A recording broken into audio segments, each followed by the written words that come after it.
లక్ష్మీదేవి తామర పువ్వులోనే ఎందుకు కొలువై ఉంటుంది? మనం చిన్నప్పటి నుంచి చూస్తూనే ఉంటాం కదా. లక్ష్మీదేవి అనగానే తామర పువ్వులో కూర్చొని పక్కన 2 ఏనుగులు అమ్మవారి చేతిలో నుంచి డబ్బులు కింద పడుతూ ఉన్నటువంటి ఫోటో మన మెదడులో కదులుతుంది. అయితే ఎప్పుడైనా లక్ష్మీదేవి తామర పువ్వులోనే ఎందుకు కొలువై ఉంటుంది అని అనుమానం కలిగిందా? అసలు లక్ష్మీదేవి తామర పువ్వు పైన కూర్చొనడానికి గల కారణం ఏమిటి? దాని వెనుక ఉన్న అర్థం పరమార్థం ఏమిటో చాలామందికి తెలియదు. అయితే లక్ష్మీదేవి ఆ విధంగా ఆసీనురాలు కావడానికి గల కారణం ఏమిటో ఈ వీడియోలో తెలుసుకుందాం.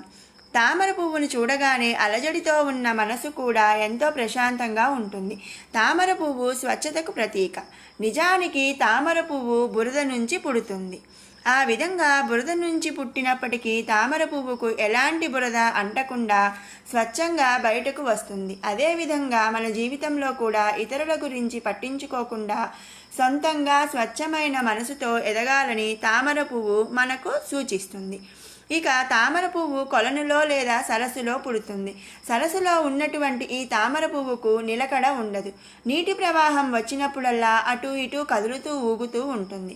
అలాంటి తామర పువ్వుపై కూర్చొని మనకు దర్శనమిస్తున్న లక్ష్మీదేవి కూడా తను ఒక చోట స్థిరంగా ఉండనని, తాను నిలకడలేని దానినని చెప్పటం కోసమే లక్ష్మీదేవి తామర పువ్వుపై కొలువు ఉంటారు. మన ఇంట్లో కూడా డబ్బు ఎప్పుడూ నిలకడగా ఉండదు. కొన్నిసార్లు ఎటువంటి సమస్యలు లేకుండా ఉంటే మరికొన్నిసార్లు ఎన్నో ఆర్థిక ఇబ్బందులతో సతమతమవుతారు. ఈ విషయాన్నే లక్ష్మీదేవి తామర పువ్వుపై కూర్చొని మనకు తెలియజేస్తుందని ఆధ్యాత్మిక పండితులు చెబుతున్నారు. ఓం శ్రీ లక్ష్మీదేవి నమో నమః.